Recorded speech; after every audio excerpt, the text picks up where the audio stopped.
So, welcome. Welcome, everyone. We're super happy to welcome you today for the 12th edition of the Startup Champions Seed Night. It's really the place where you can spot and invest in the early stage startups. Many of them, had started here on this very stage, and some of them are unicorns today, have done IPOs or scale-ups. So it's really a great opportunity. So before we move on, I'd like to introduce you to my co-organizers and partners in crime. So there's Jordi Montserrat from Venture Lab. You all know him.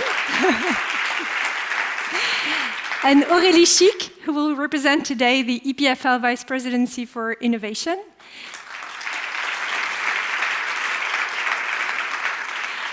And myself, Leila Oje, representing EPFL alumni.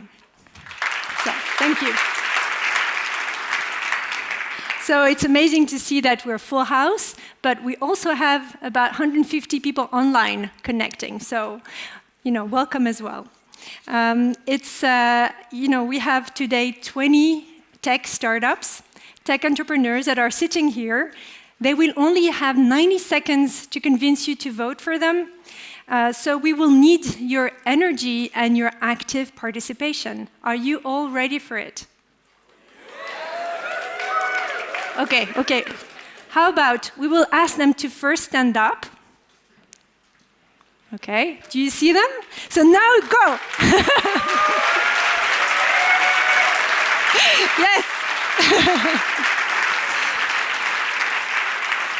Yeah, I think it's good. We're getting there. So we'll have all the pitches, of course, of these 20 tech entrepreneurs, but we'll also have the chance to have Michael Friedrich, the CEO of Digital Motion and founder, and it's an EPFL spin-off, and also he's an EPFL alum.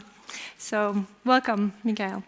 So who will win this competition? It's actually the jury that will have the final call. So I would like to take this opportunity to thank our jury members, but also who are our sponsors, dear sponsors. So there is representatives from Alpian, EY, Innovo, Kelleher Carrard, Superlab Suisse, and Swisscom Ventures. So welcome as well.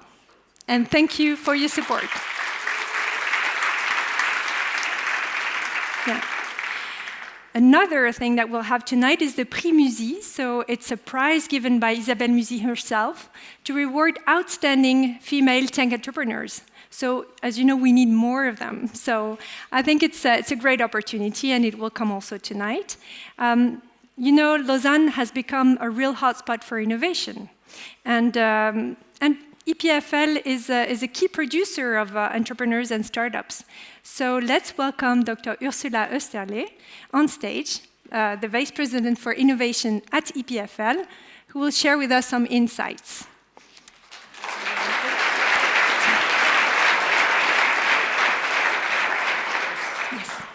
Yes, sir. Okay, also a very warm welcome from my side. It's great to see so many of you, and we're looking forward to a fantastic startup pitch. So I'll keep it short because the stars are the entrepreneurs. Just to have a quick look on last year, we talked a lot about how bad the financial year was last year, all the crisis, ambiguity, risks. But we cannot really complain. In Switzerland, 4 billion was invested in venture capital last year. This is the sum over 8 years, but if you look towards last year. There are 2 hubs which are related around ETH and around EPFL. About 2 billion of those 4 billion went to the ETH area, and 1.1 went to our region. The other bit, central Switzerland with the fintech, took quite a big push. They increased investments last year of around 350. But overall, I think we're in a healthy, lucky environment, and we hope all you startups will get all the funding you need to be successful. Specifically at EPFL, these are our numbers.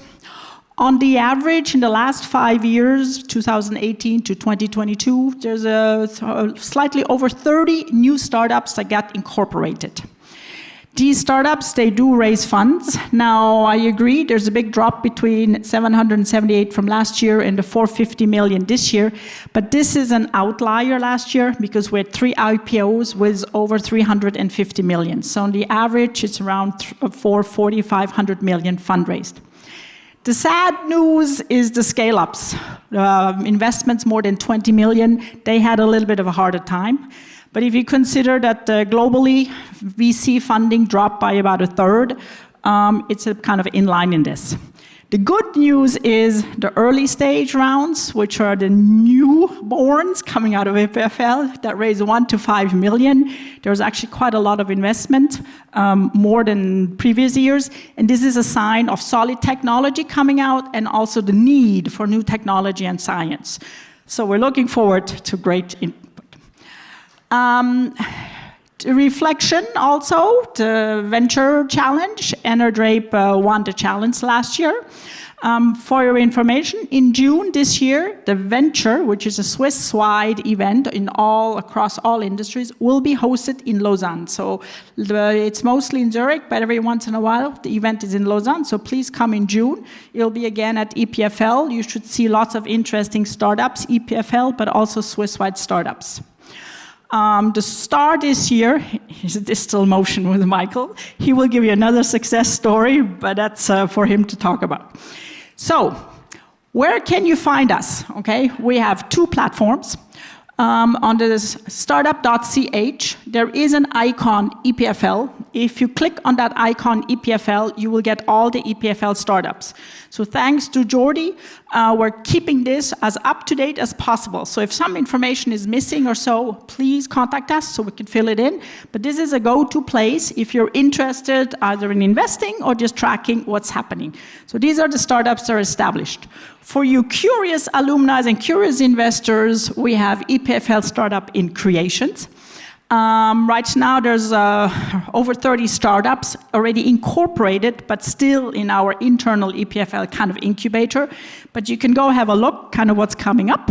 And then we have at least another 30 that have not incorporated yet. For more curious people, we have a crowdfunding platform where we support these startups. The startups can put up. So it's not only about funding. It is just as much to get feedback and market insight and general connection to society. So please put your ideas up there, your comments up there, because all of that is real feedback that is also valuable for startups. And if you do want to give them a little bit of a push and support, I'm sure they will not say no. Finally, for you future entrepreneurs who are here, there's a whole platform, the EPFL Startup Launchpad, at whatever stage you are. We are here to help you. You can contact us directly. We're all in it together to make the Swiss Romandie EPFL alumni community, EPFL entrepreneurs, a successful network. Thank you, and let's have fun.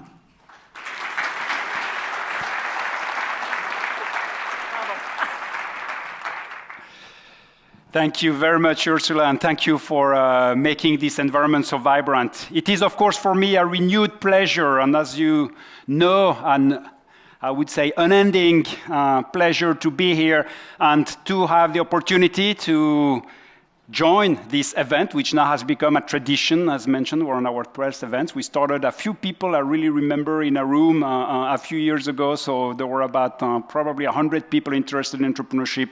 Today, look at the vibrant ecosystem that's been built.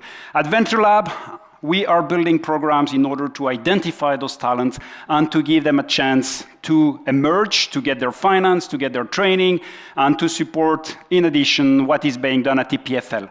To name a few, and I will go to some of the programs you probably know, but I'd like, of course, to mention Venture Kick, which is one of our flagship where we finance the projects up to 150,000 Swiss francs, with now the addition of a potential 850,000 Swiss francs through the Kick Fund. And this mechanism is here to complement these efforts, but particularly here to give an accelerated path to the funding. And it's a call to all the investors which are here. That's what we need. We know the times are more challenging than a few years ago. What we need here is to accelerate the funding in order for our startup to get the best chances to be competitive. That's where we are building. I'm also here to say, and thanks to the support also of our partners, we mentioned here the startup.ch, but to share all the time my dream, which is I hope that all of the startups, and many of them have done this, will eventually emerge and appear in our top 100. The top 100, which is published every year with the ambition to give the best Swiss startup a maximum of visibility, not only in Switzerland, but internationally. So that's what I wanted to share with you, and it's a great pleasure to be together, thanking also our partners again, and looking forward to see from all of the startups. My best and last comment will be, enjoy your night, have fun. It's a first step to a long and wonderful journey. Thank you.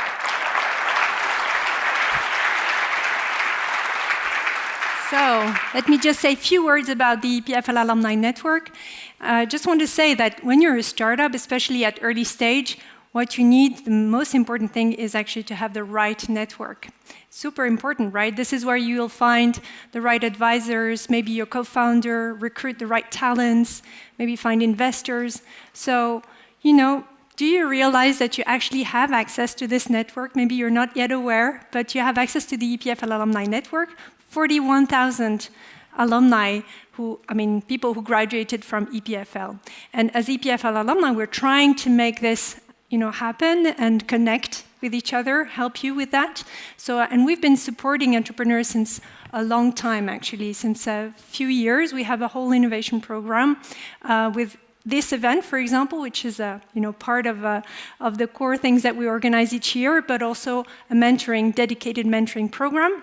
And in November last year, we launched this new platform and to enable this network. So please make sure to connect on it. More will come, definitely in that space, because now we can, facilitate it better. We can have a mentoring, facility that, recruiting will come. So more will come in that space. But be patient with us.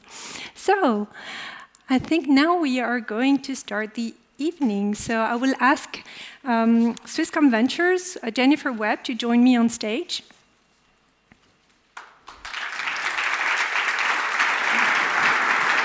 Here.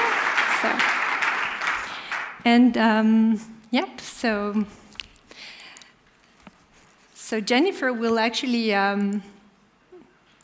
sorry. No, too much. So Jennifer, you are here representing Swisscom Ventures, and you are investment director. Can you tell us more about Swisscom Ventures? Yeah, happily. Good evening, everyone. Swisscom Ventures is a team of 15 people. We have around 600 million under management and advisory, which we're investing in Swiss and international startups. We invest from seed to Series C. Excellent, thank you.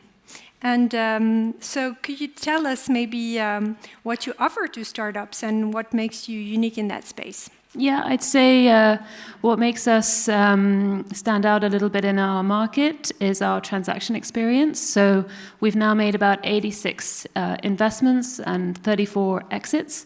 And the experience of our team and our partner group, I think, stands out.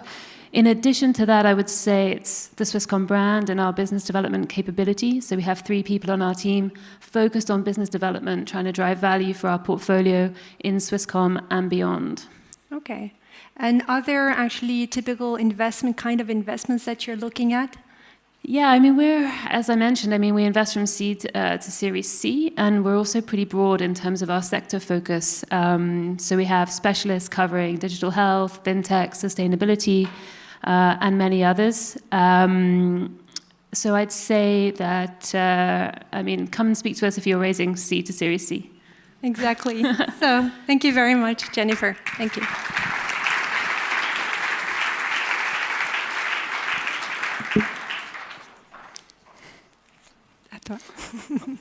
Somebody went away with the button, and I'm here to say that it is my great pleasure to start, and this is what is going to happen tonight. The series of startup, we have 4 heats. You see all the startups, and I will soon be calling, watch where in which heat you are, soon be calling the group 1. What we are doing with them, they have a 90-second sharp, there is here a clock, and they have to be sharp. hear a call above 90 seconds, stop speaking, don't speak faster, stop speaking, you know, that's what happens. We'll have one winner, you will decide on the winner, we will do a small test for those who have been before, you know, very simple process, you can already take your mobile out because we will do a short training for the voting, and basically we will have, of course, at the end, let's make sure that we have one winner, the four, as mentioned, dear jury members, dear supporters, dear sponsors, you will have the difficult task to choose whom amongst those four winners of each heat will be selected tonight.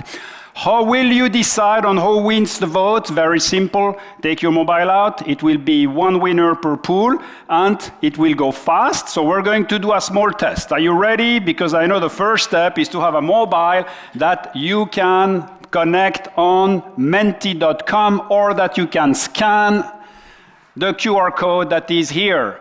So go ahead, do the scan. You should all be on a page which will ask you what kind of profile, who are you tonight here? Are you an investor? Are you a startup? So that we have a little bit of understanding of our audience tonight. And at some point, I mean, as of right now, I will ask to go for the countdown. And the countdown will be 1 minute. And I'm asking to start the countdown here, that we start the clock. I should be seeing the clock here on the screen. That is right there. And I have 55 seconds of voting, 54. So I hope everyone can vote. This is a minute. That should be intense. And you see the voting over there. Who are you? The votes are coming in, quite stable. So during the vote of the startups, that will be our ranking. Quite an intense moment usually. We have 59 investors, considering I'm sure each of them has at least a potential of 10 million. We do have in the room 620 million potential investment. This time nobody is leaving this room without signing at least one deal. 15 seconds call, that will be now the last moment to vote. Is there? I'm sure there is at least one investor missing. We have great corporate, 64 startup. Yes, many investors missing. Great to have the students. For the students, remember you can apply, and this is finished now. For the students, use the tools to join the startups world. That's what we will be doing tonight. And we start immediately with the first hit. Thank you very much. We see here the distribution tonight. Here we go. Group number one, please join us here. They are all ready. I'd like to call our first startup for the 90-second, and we have the pleasure to welcome Mariana from Beyond Scroll. A big applause for Mariana.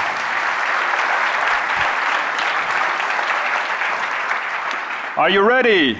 You're sure? Yes. That's the moment. The clock is here. Yes, great. Let's Here we go. From climate change to recent geopolitical developments, Europe has been facing an unprecedented energy crisis. However, the solution to unlock our independence on fossil fuels is as tiny as the smallest molecule of the universe. The EU has been clear about the absolute need we have to make of hydrogen the fuel of the future. Here you can see the European hydrogen backbone, the infrastructure that several energy operators in Europe are building in the next 20 years across our continent. Snam, one of the largest natural gas distributors in Europe, is one of them, and is Beyond Scroll major customer today. They awarded us with the Tech of the Future prize in the framework of their hydrogen accelerator because they recognize the importance of filling the gap in the hydrogen compressor market from 1 to 30 bar, as we do with our Scroll compressors, in order to increase the efficiency of the green hydrogen production process, which is one of the biggest pain points of the hydrogen transition today. They will support the further development of our compressors and their deployment between electrolyzers and high-pressure compressors, in line with our vision of installing our compressor along the European production and distribution network.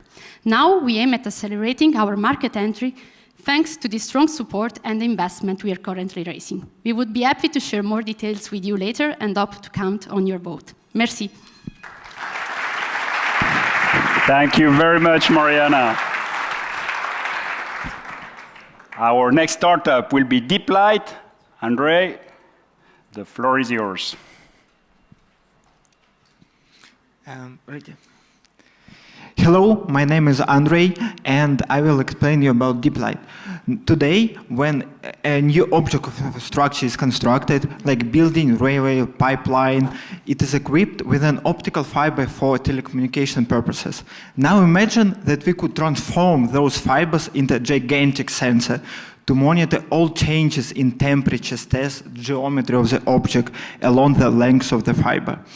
And nowadays, these systems are used to monitor all critical infrastructures, like tunnels or dams, to know if they should be refurbished or it's going to collapse. Such systems are using high-end, expensive and bulky equipment. At Deep Light, we replace a core element of this technology with our laser. Cheaper, faster, smaller, photonic chip-based laser to make this technology affordable for many applications, like security monitoring of a backyard. We have established more than 50 contacts with this 2 billion industry, like Schlumberger, Conti, NEC, and we earned more than 1 million francs with pilot and technology transfer projects. I hope in 5 years you can watch oil and gas pipelines in Alps and feel safe, because our deep light laser is inside. Thank you so much. Thank you very much, Andre. And it is my pleasure to welcome Ahmed for our next presentation, Isospec Analytics. Hello everyone, my name is Ahmed. I am CEO and co-founder of Isospec Analytics, and we generate next-level molecular intelligence to empower biotechnologies. The numbers are clear. Every 1 in 2 men and every 1 in 3 women will develop cancer during the course of their lives. What is also clear is that during early detection, using something that's easy to obtain, like a blood sample, is key to maximize the chances of successful treatment. In a blood sample, there are tens of thousands of small biological molecules that are much more informative about our health than our DNA. But these molecules are extremely challenging to identify and characterize. And current tools generate ambiguous results, and the data analysis is slow and extremely complex, which increases the chances of having false positives. But most importantly, current tools heavily rely on analytical standards, which are in most cases are not available. At Isospec Analytics, we developed a technology to bring speed, confidence, and scalability to molecular identification. And we do that by introducing a new metric, an infrared fingerprint that is a unique signature to each molecule, and that allows us to perform 100% confident identification. But not only that, it allows us to also go beyond analytical standards for a higher coverage of the molecular space, but best of all, we can automate data analysis using our machine learning tools and characterize samples in hours instead of months. At Isospec, we believe analytics should not stand in the way of progress. We are currently raising our seed round, so if you want to be part of the journey, now is the time. Thank you. Wonderful, thank you very much, Ahmed.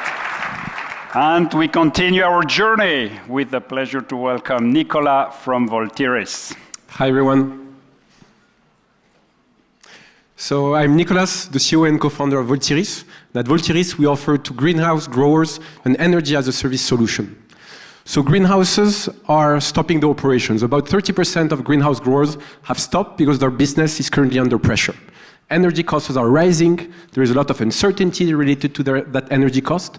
And also, there are regulations that are coming in regards of reducing the CO2 emissions of the greenhouses. Today, you cannot use the huge surface of greenhouses, which is about 5 football fields in average, to produce solar energy. Because existing solutions are going to shade the greenhouse, which reduces the amount of light that comes into the greenhouses, and therefore reduces the yield of the crops. At Voltiris, we've developed the first solar modules that work with greenhouse crops, and that can also be installed into existing greenhouses. We apply a spectral filtering technology that is going to filter the sunlight. All the light components that are required for the growth of the crops will go through our solar modules. The part of the light that is not used by the photosynthesis process, and therefore not used for the growth of the crops, is harvested and transformed into renewable energy. That way, the growers can make a double use of the surface of their greenhouse and gain in energy independence, sustainability, and profitability. We offer to growers a green energy as a service business model. That means that growers don't need to spend a significant capex to adopt the solution, but rather pay for the energy produced by the solution itself. At the moment, we have a team of 8 people working on the solution and on the industrialization of the solution. We raised 1.5 million last year for a pre-seed, and we'll be raising again 3 million later this year. Thank you for your time, and see you later. Thank you very much, Nicolas. Wonderful. And we have the pleasure to welcome, as a final in this heat, final candidate, we have the pleasure to welcome Hugo. Please go ahead. For Clear Sky.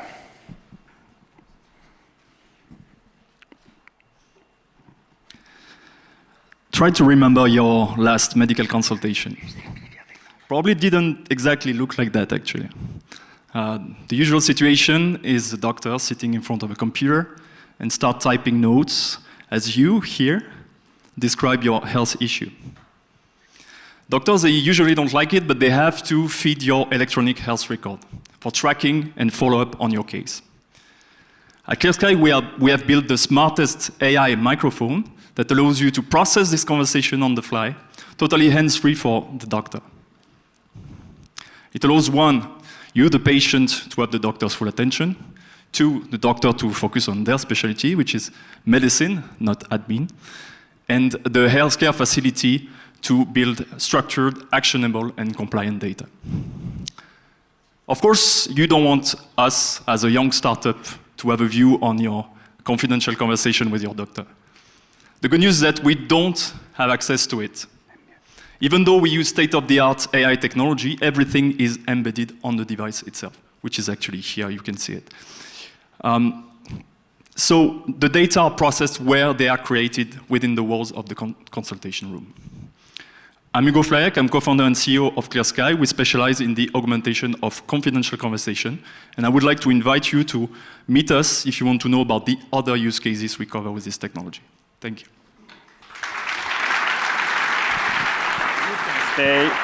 You can stay here, Hugo, and I would like to call, we have reached the end of this first hit. I would like to call the 5 startups which have met, the 4 others. We see right here the 5 startups which have been, coming. It is time to vote. You all know the name of the game. It is time to start. You cannot watch. I will also be voting so that everyone, and we will start the countdown, immediately as soon as we have the vote running. Are you ready to do the votes? If yes, you should all already be on the page. And I suspect, or I suggest, that we shall go for the 1-minute countdown. Let's go, and please go ahead with the open voting. I'm on it, and it says the vote should be open. So I have to reload probably my page, and now it is working, and we have 45 minutes. Actually, we need a memory minutes, 45 seconds, 30 seconds. And now I'm going to use these seconds. I want a memory. I would like to call Leila. I think we should have a memory. Stay here. It's the best moment to do.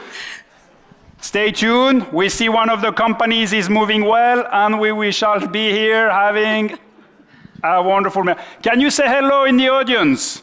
Can you tell us hello? Raise your arm so we see you. Thank you very much. And the time is passing. We have 10 seconds left, and we see that we have very close Voltiris and Isospec. It's the time to call your friends online for the voting.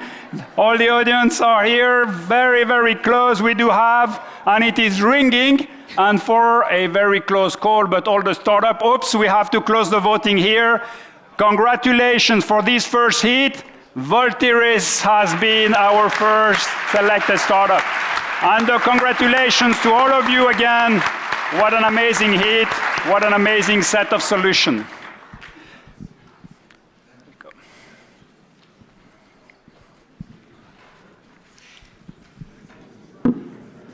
T'as le clicker?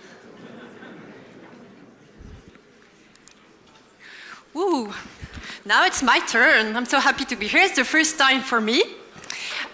Before we move on to the group number 2, I have something to do with you, Alexandre, I guess, from Kellerhals Karad. Did I pronounce it correctly? Right. Can we also say Casey? It's easier, Casey. So Alexandre, can you tell us who you are, what you're doing exactly? Well, sure, thank you. And if you allow me, I would like first to congratulate all the startups, if that's possible, because that was very impressive. Last year was impressive. It's getting better and better each year, so best of luck and congratulations. Thank you also to Venture Lab, EPFL alumni. I will talk too much, you know that, so that's my job. So thank you very much, and it's really a great evening, and we love that. To answer your question, finally, so my name is Alexandre Gachet. I'm a lawyer, and I'm a partner with the law firm Keller Alscarar, or KC, if you prefer. We're active in all locations of Switzerland, and mainly, I would say, for the startups and the investors in Zurich and in Lausanne, where we have 2 startup desks to serve them. Fantastic. And what are you exactly doing for startups? We do quite a lot. We do a lot for the early stage and the more mature startups, and also the investors. So we start by educate. We educate a lot. We train a lot through Venture Lab, for instance. So we do that a lot because we love that. Then we draft. That's, at some point, people have to draft, and usually that's the lawyers who are doing that. We negotiate also for the startups, with the startups, for the investors, or with the investors. And finally, we drink. We drink champagne when the deal is closed, and when the money is on the bank account of the startups. So this is what we do. Oh, it seems to be a nice job. Yeah, it's a nice job. Yeah. So you are, Alexandre, you're a lawyer, right? As you told us before, you're a lawyer. Yes. So imagine I'm a startup. I come to visit you to ask for services. Tell us, what are the questions not to ask? Not to ask. To a lawyer. Well, for the audience, I will reveal a secret, but the third question was, we were supposed to find the question that you were going to ask me. And I thought, well, no one cares about the book I'm reading. No one cares really about, my favorite quote. You've got Instagram for that. And no one cares really about my best memories. So I thought, okay, we're in a digital era. I will ask ChatGPT, what are the questions to ask to a lawyer? Boring answers. So I say, that's not very creative. But what are the questions not to ask a lawyer? And first answer, don't ask a lawyer about his or her marital status. Okay, so that's okay, that I understand. Third option was, you should never ask a question that might challenge the authority of a lawyer. And I said, wow, well, that's quite old school. Okay. So I think that's wrong. And I think now lawyers should be much more, they should talk less, I understand that. And they should be much more modest also. Because I think, we're working with startups. Every day we discover new projects, new technologies that we don't understand at the moment. So we bring something to the startup, but they bring a lot to us. So I think it's time for lawyers to be a little bit more modest and enjoy the chance that we have. Thank you. Well, thank you, Alexandre, for all those explanations. Thank you. Have a great evening.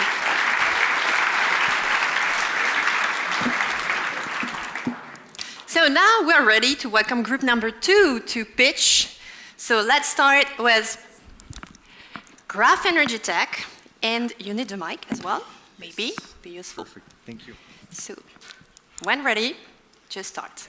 Okay, so good evening, everybody. I'm Thomas Baumler, CEO of Graph Energy Tech. So we already discussed a bit about solar cells tonight, and you all think that solar cells are great and it's the solution for global warming. It's true, but actually we have a big issue with the solar cells. It's the electrode. Last year, already 12% of the silver produced worldwide was used for the electrode of solar cells. And predictions say that by 2050, we'll have used all the silver in the world just for the solar cells.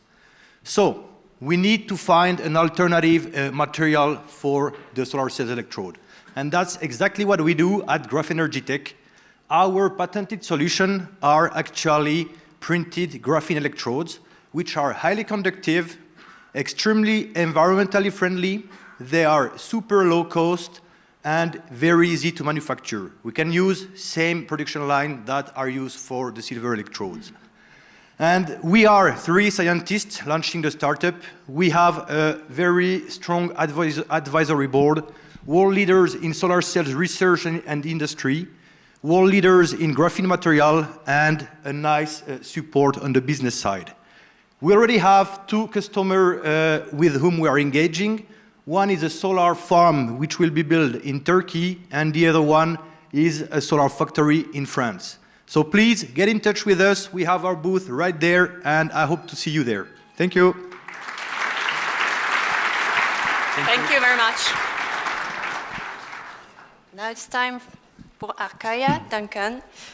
Good evening, I'm Duncan from Arcaia. Just say on the cross. On the dot. Right. Thank you. There you go. Arcaia has developed a nutrition system to alleviate archaea deficiency. Archaea are gatekeepers of the human gut flora. They are symbiotic microbes that help to keep in the beneficial bacteria. They colonize and bloom in early life and support normal immune system development. In adults, they comprise up to 10% of the normal gut flora. They're the hydrogen sink of our gut, but they've been neglected because they're difficult to cultivate and they're difficult to analyze. 1 in 5 kids may not receive breast milk and are at higher risk of being archaea deficient, developing colic, asthma, and allergy. We've developed a rapid diagnostic and patented this approach, as well as a powder enriched with these beneficial gatekeeper archaea to integrate into products, functional foods, nutraceuticals, and therapeutics. We are now raising 2 million for our seed fund. We are in the process to certify the first ever archaea strains for human consumption. This is a new microbial category. The Arcaia platform, together with world-leading scientists and clinicians, and your help, the investors, can bring this to help capture a multi-billion-dollar market. Thank you very much. There you go. Thank you, thank you. Now I'd like to invite Laura for Open Versum. Hi everyone. I'd like to take you to Colombia today to meet Maria, a mother of 2 living in Sucre, one of the poorest regions of the country. Every day she fetches water from the river nearby and boils it, hoping to make it safe. Despite all of her efforts, her 2 little daughters often fall sick, leaving her with little time to earn a steady income and break out of poverty. This is not just Maria's story. It's the reality for 2 billion people who still lack access to safe drinking water. Solutions fail to reach them, are too expensive, or do not get maintained. At Open Versum, we're dedicated to making safe water technology available to all sustainably by turning women like Maria into entrepreneurs. We first designed a drinking water filter that is faster, cheaper, more efficient, removing pathogens, heavy metals, and pesticides. It uses no energy and can be locally produced, thanks to our patent-pending membrane manufacturing process. We then provide Maria with the tools and knowledge so she can assemble, sell, and maintain these filters, creating her own sustainable micro-business. We're a highly scalable micro-franchise of safe water goods. We already expanded from Colombia to Ecuador without setting foot there. And our 500 happy filter users are just the start. My Swiss-Colombian team is aiming for millions.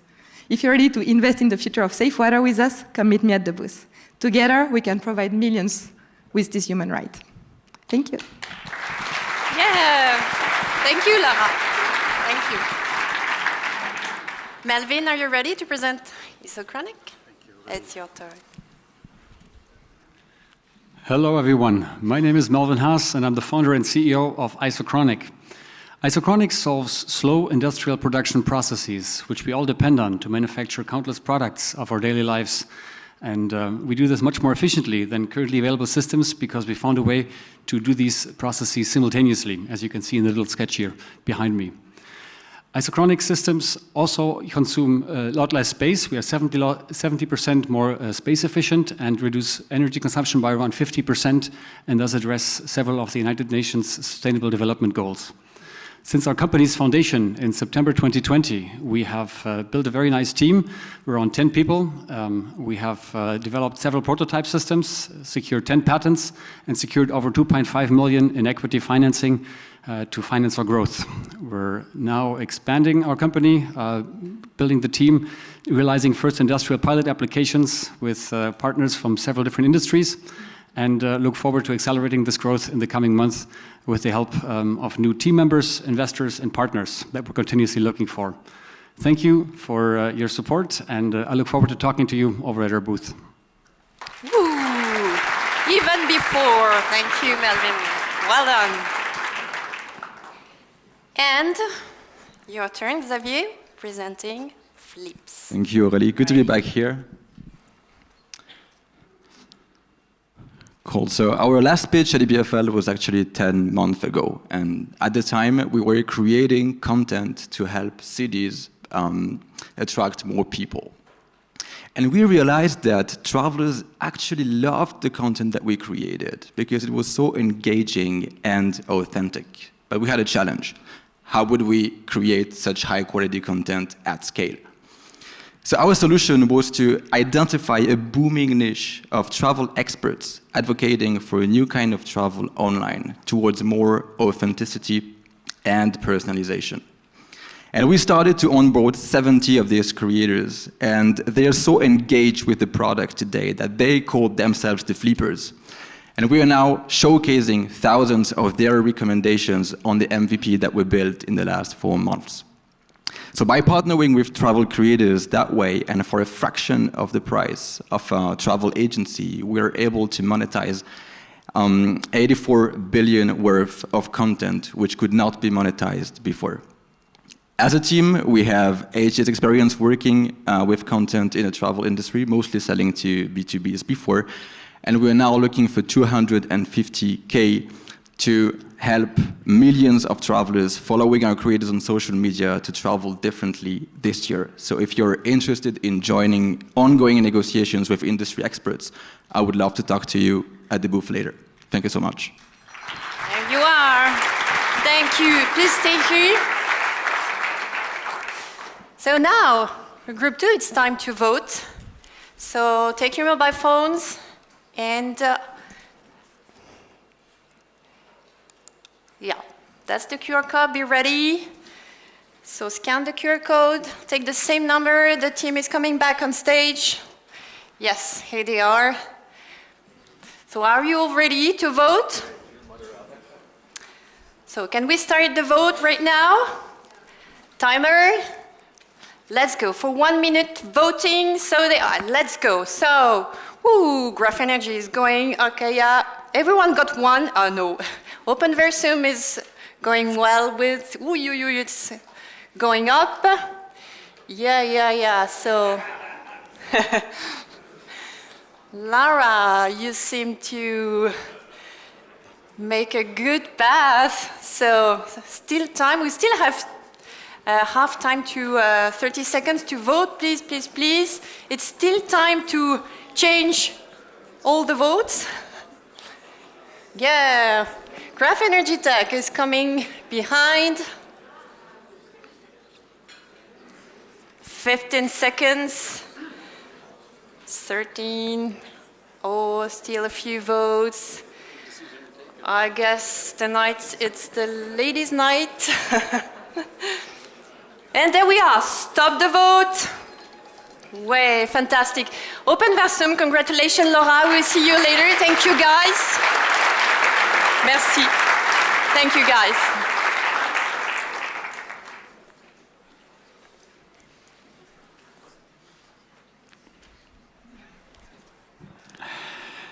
We've seen what it's like at the start, and it's actually really a great pleasure to have the pleasure to welcome tonight's keynote. I had the pleasure actually to welcome Michael when he was at the very beginning of his journey in his first venture. I'm sure he's going to talk about it. And for those who are following the press, actually, Michael comes back to us as today an entrepreneur who just last week has announced with his startup the largest funding round in Switzerland with 150 million this year. So needless to say, a wealth of experience, amazing story, and particularly an entrepreneurial spirit that is here to inspire the next generation and to give us the signal and to give us, of course, all of the content we need in order to actually make Switzerland go to this next step we are fighting for all those years. Michael, please join us here on stage, and I want a huge applause for Michael for this presentation, for being with us, as said. Thank you, I'm Jordi. very much looking forward, even for me. I mean, it's been many years we had the chance to meet. I have followed, but still listening again to what has happened since the past few years and what are you here to share with us tonight. Welcome, Michael. Thanks so much, Jordi, and thanks so much for having shared that ecosystem so nicely over the past 2 decades with Venture Lab. So it's good to be here, and nice to meet you all. I have about, how can we switch to the slides? Oh, that's good. Technology. Jordi has asked me to quickly share a bit of my entrepreneurial journey before talking about Diessler Motion and talking about the fundraising we've done, the fundraising journey, and also a little bit about the team. We will then have, the presentation is 5 minutes, we will then 5 minutes go into a quick panel with Jordi, and then there's 5 minutes Q&A for you guys, and if afterwards you have any questions, please come and just find me outside. So I've spent about half of my life linked to EPFL in one way or the other. I've studied here in microengineering from 2001 to 2007, but I had actually my first entrepreneurial experience already back in high school when we created our first IT venture in '96 called Good Old New Economy Times. At the time, we sold that when we were 20. And then during, so that was a first success, first good experience. Then during my studies, I had a big failure. We built a solar car, or actually launched a project to build a solar car to participate in a race in Australia, and we were massively underestimating the complexity. We had about 40 people on it, but we ultimately had to stop because we were not able to execute and to raise the funds, so that was a big disappointment. But then fortunately, after my studies, I got to know the head of the, at the time, biomedical optics lab, who asked me whether I wanted to create the first medical device venture with him. And as I had that prior positive venture experience, I thought, yeah, let's do that again. And we started Imago, a blood imaging company that we built. We had products on the market in Europe and the US, and we ultimately sold that in 2014 to an American acquirer. And then shortly thereafter, I was looking for something new to do, and that is how I got to meet the founders team at the time of Diessler Motion, and I joined those guys as lead investor of Series B, and that is the journey then, has been the journey ever since. So to date, 9 years and counting. So at Diessler Motion, we are a robotic surgery venture. We have been here at Innovation Park until 2018, now at Biopol. We are on the market in Europe since last year with Diessler, our on-demand surgical robot. And so it took us a really long time to get the product to market because it's complex to do robotic surgery. But now we are really treating patients every day. So every day we can now go to bed and know that Diessler has been used on patients to help them undergo procedures in the abdomen and the pelvic area. Team, obviously very outdoorsy given the nature environment we have here. What we do with Diessler is essentially we allow more patients to access high quality, minimally invasive care when they undergo procedures between the diaphragm and the pelvis. And the most challenging part in these procedures is to perform minimally invasive suturing and dissection tasks. And that is really where robotics comes in, where Diessler, our surgical robot, helps the surgeon to replicate his or her hand movements from the console. Here you see the two hands through instruments into the patient, giving the surgeon the ability to perform those surgical tasks like if he or she had her own hands inside the patient. But as you can see, the surgeon is within the sterile field and then can always very easily access the patient and perform tasks manually when this is clinically necessary. Jordi said we just announced a $150 million round. Sounds like it's a lot of money. It's clearly not enough. It gets us through FDA approval, through a limited launch in Europe, and if we want to go into the US commercially ourselves, we need to raise another at least 300, 400 million on top of that. So it's a very expensive business that we are in. But as all of you, particularly the new ventures that are pitching tonight, you start with small steps, you start with baby steps, you start with the 100K to incorporate your SA at the beginning, 1 million for the first round, 3.5 for the second, and then over time it grows exponentially. And what we have been able to do, the dark blue you see here, is to attract about the first 40 million from private investors from Switzerland. So there's a pretty good ecosystem out there to attract private money. Then what is maybe a bit hard to see here, but in 2020 we got the first strategic that invested, so a medical device company that decided to chip in.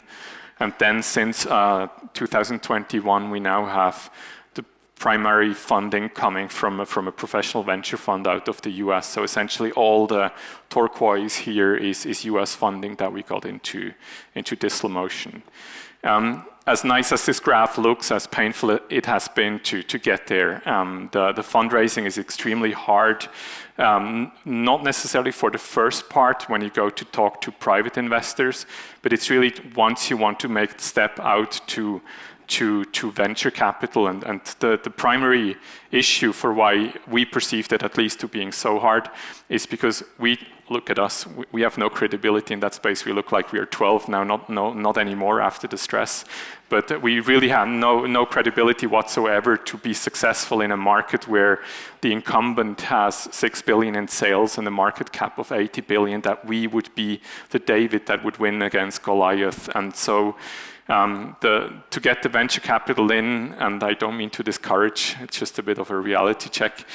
I was on road shows in 2020 and 2021. I met with over 100 VCs in the US, in Europe, and in China. We actually had contracts signed with a Chinese investor who ultimately didn't pay. So there was a lot of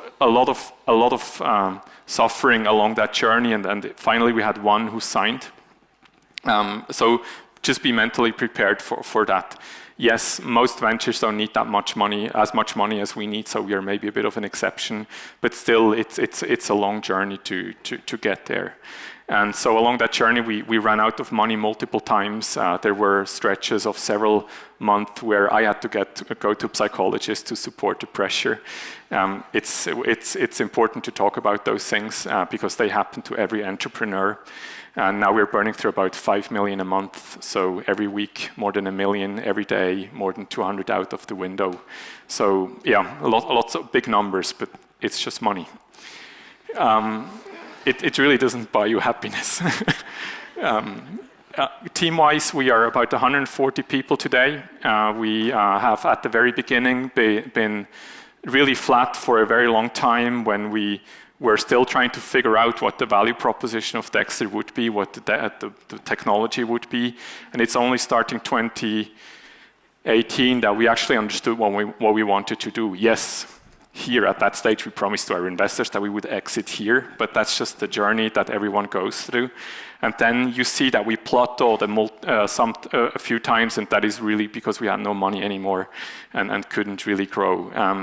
One of the key recipes for success we found for then growing the team is to really get people in that have true experience in the space. And that does not mean people from large corporates that have never worked in a venture, because they typically have a hard time adjusting. But really get people in who have gone through, have relevant industry knowledge, and who feel comfortable in small structures. We've also done something that for some of you might be a bit worrisome, but actually it's a good thing. We did buy out the founders in 2016. So they got a really good amount of money, and they are now back in research, and we can build the business. Not conventional, but for us it was an important thing to do. And we had a deal, so they were fine with it, and we were fine with it. So I see some of the eyes going up here in the group. And what we also found always very important, when you want to hire experience, you need to hire people that are not only like us at the time, fresh from university, but really people that have 10, 15, 20 years experience. And those people, in order to attract them, you need to be able to pay them fairly. And really also make sure that people don't just have the skills that you need, but also have the values that that they share with what you want as a business. So this is a very quick snapshot at Diessler Motion. Again, Diessler is the surgeon's robot that allows the surgeon to simplify complex surgical tasks, suturing, dissection. Here's a picture of an OR in France where we are, which are now pictures we get every day, which are really exciting to see. Diessler being docked onto a patient, for those of you who like bloody pictures, working here on a prostate and really helping patients to go back home quicker and with much less pain. So this is the quick overview, and yeah, I think we go to the next. Thank you very much, Michael, I can't help it to be really impressed, because I was actually looking back in our memories. I have some pictures from 2008 in Boston. Maybe I use them now that you are a wealthy man. Please have a seat. I would like to invite you, and we'll have also questions from the audience, but I will use my privilege to take maybe rapidly a couple of first questions. Quite a project. I remember it was, as you mentioned, not your first venture. And we talk a lot about investments all the time, but I think there is one core missions of founders. It's sales. They have to win those first customers when they don't even have a product. And I'm sure that many of them here, they know they will have to convince customers. They do this tonight, but they also have to go and convince convince investors, but they also have to convince their first customers. You've done this. I would like to pick here your lesson on when you don't have a product, when you're at the beginning, how do you win your first moments in sales? So I'm actually giving you an answer that you might not really be expecting here. When we look at the product and to pitch it to customers, we distinguish between two customers that are both equally important. And the product needs to fit for both of them. One type of customers are the customers who actually buy your products. In our case, those are surgeons, hospitals that you need to engage with and work with. And that's the one that generate revenue. But the other customer you also need to talk to at the very beginning are those who ultimately are going to buy the company, not the product. Because you want to make sure that when you go on a journey where you have trade sales in mind, M&A in mind, that you develop your product for both and that it fits for both. Because if you don't have the ultimate customer of your company in mind, then you're not going to have a fundraising story, you're not being able to attract investors, and you're not going to flip it at the very end. But at the very beginning, to get the first customers, in general, people like new things, and you need to find those pioneers that are intrigued in new things, and you will find a lot of open doors when you go out and take the courage to talk to people, in our case to surgeons, because they're always interested in what the next thing is in surgery. We never had issues getting that initial excitement. Was this the case also with your prior startup? Because today that's what you have, but when it was Imago, when it was your first venture, you had this sales instinct as well. Was that the case as well? At that time, we only focused on the product customers, not the company customers. But there as well, in our case, you call the surgeons, you go and talk to them. They're interested in new things. And the interesting thing is you don't go there as being the junior or with the costard cravat, but you go there on an eye level, because you bring something nice and new and exciting to them, where you are the best in your field, and I need to talk to you actually. you're the best in your field, and they are good in their field, and so you can really have a very simple question. I never dress differently than how I dress today. It's not needed, because you convince with the content part. Maybe in banking it's different, but in surgery, in medical devices, this always works. Fantastic. I come back to a second aspect. There is no startup without a team. You were on both sides. You were the person who hired people to join as a founder. You hired the first employees. On the other side, you came in, there were founders, and you continued their adventure as you shared, basically making a transition and letting basically the founders continue their research. What have you learned in this process? How did you first convince people to join you? And what were the key components that you've learned when you did the transition? Also, what decided you to join the next adventure? we are seeing here a couple of, when you build a venture, you go from doing everything on your own to then managing 150 people. So you need to go through an enormous amount of transformations. And the team you want to hire are ideally people that are a little bit overqualified for what you need today, because time passes so quickly that in 2 years down the road, they are the right fit. So we always looked at finding people mostly through our networks at the very beginning that had that were 2 steps ahead of us, because we knew that 2 years down the road they were going to be exactly the right people. What we see at Diessler Motion is, yes, first was the buyout of the founders, then in 2018 came the first wave of new leaders that came in. And historically, those that were the oldest in the company did not necessarily stay on top, because it doesn't mean that someone who is good in technology development at the beginning also is a great manager for a big team. So the oldest employee in our company, he now runs a small team and he's really perfect for that job.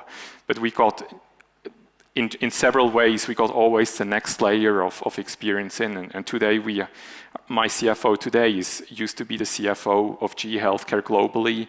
We really have top-notch people in, but that we recruited over time. Drawn over the time, and I think that's this company building. Takes a lot of leadership.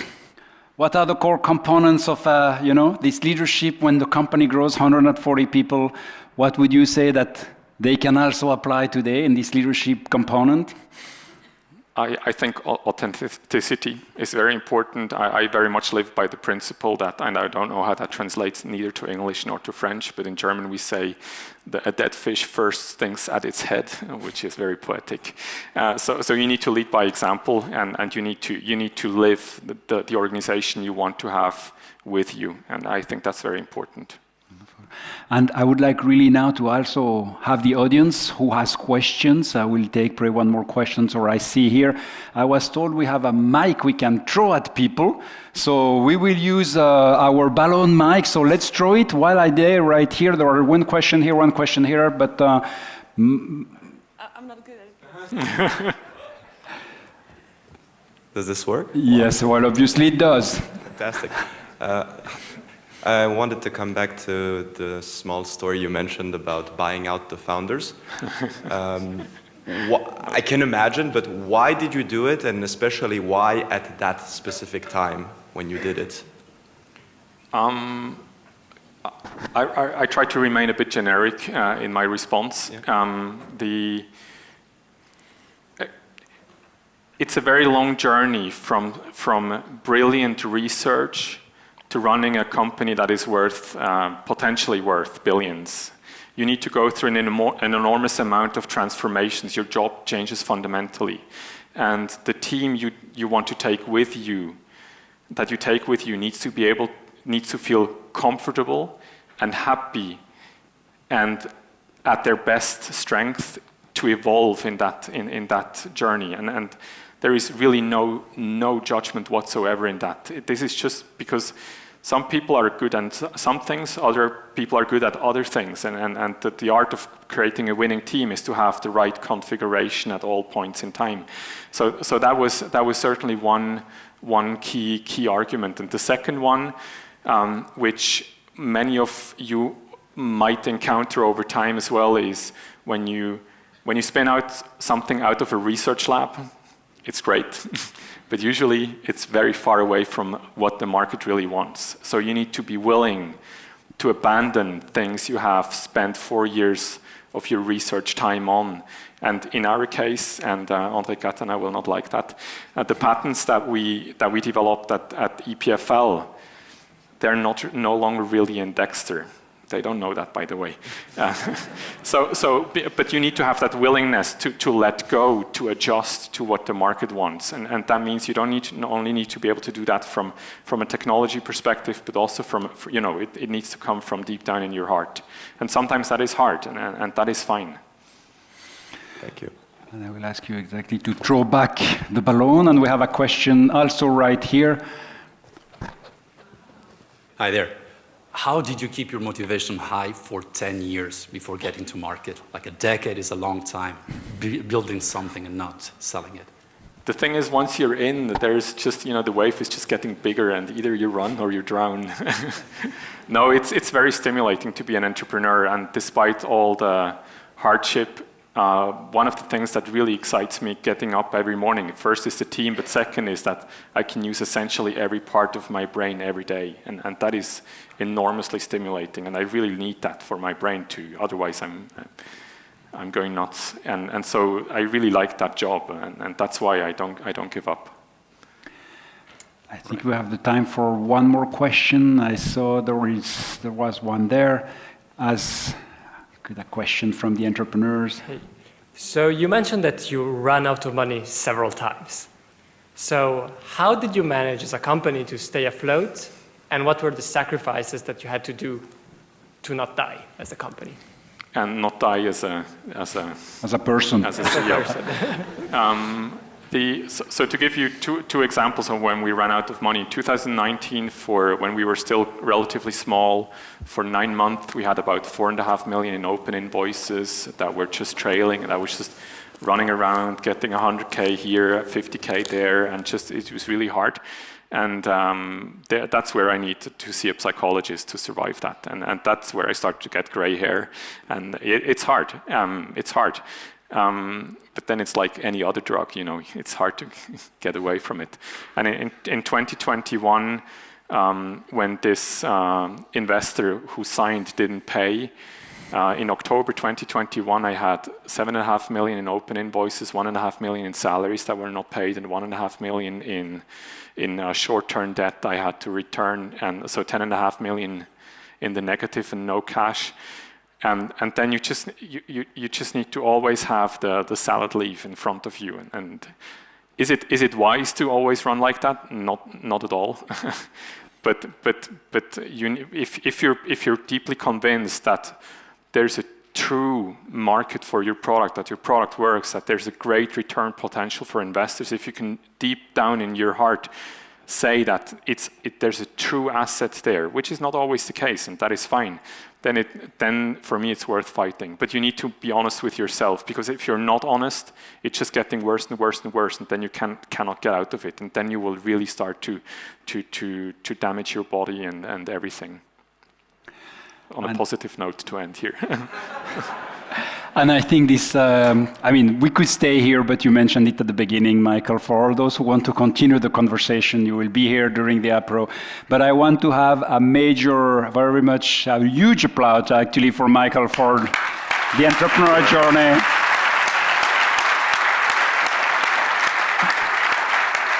And for sharing so openly your experience. Thank you very much, Michael.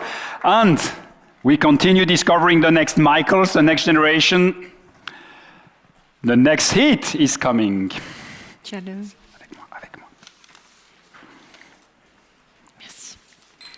Excellent. Thank you very much, Jordi. Thank you very much, Michael. Wow, amazing stories, huh? You have to be very strong, huh? As an entrepreneur to go through all this resilience. Congratulations. So I would like to ask Sébastien Leandri from EY to join me. So, EY, hello. Thanks for coming. Oh yes, it's a good idea. Thank you. All right. Thank you, Leila. So, I would like to, we're going to start soon, actually, the third series of startups, but maybe you can tell us. So you are a partner at EY, Suisse Romande, and could you tell us a bit about EY and about you? Yeah, sure, Leila. First of all, good evening, everyone. Thank you very much for having me here. So you asked me about EY and about myself. I'm an audit partner based in Lausanne at EY. Mm-hmm. And surprisingly, EY is known as providing, let's say, audit services and tax services. But my role as an audit partner is not only limited to provide audit services. EY has a long story working with entrepreneurs, and we are supporting entrepreneurs on a daily basis. That's part of our DNA. So we are supporting them from the early stage, since, let's say, the start and up to the exit, with, let's say, their financial, strategic, and legal issue they may face as entrepreneurs. And we understood just before that it's a tough life to be an entrepreneur, so we are trying, let's say, to reduce a little bit the burden of such items. Okay, are you doing specific things for startups, or is it a general... Yes, I believe the first thing is that I strongly believe that in order to support entrepreneurs, we need to have a diversity of thoughts.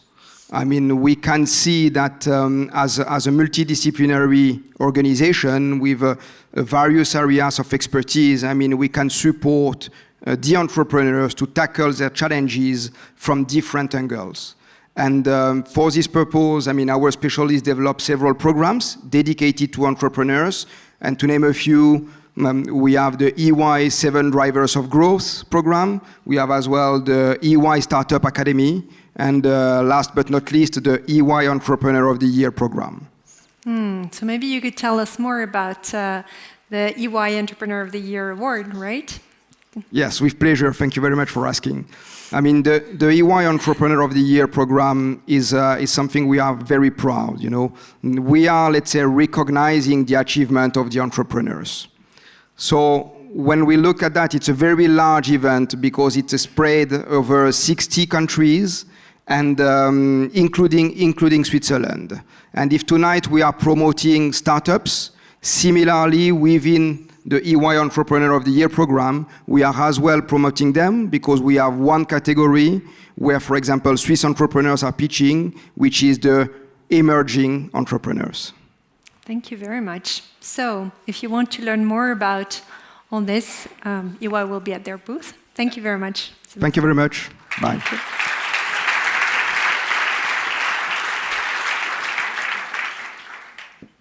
So here we are now. We're going to start our third series of startups. So group 3, are you ready? So I will ask first Aris to join me on stage for neology. So yes, I'll give you a microphone.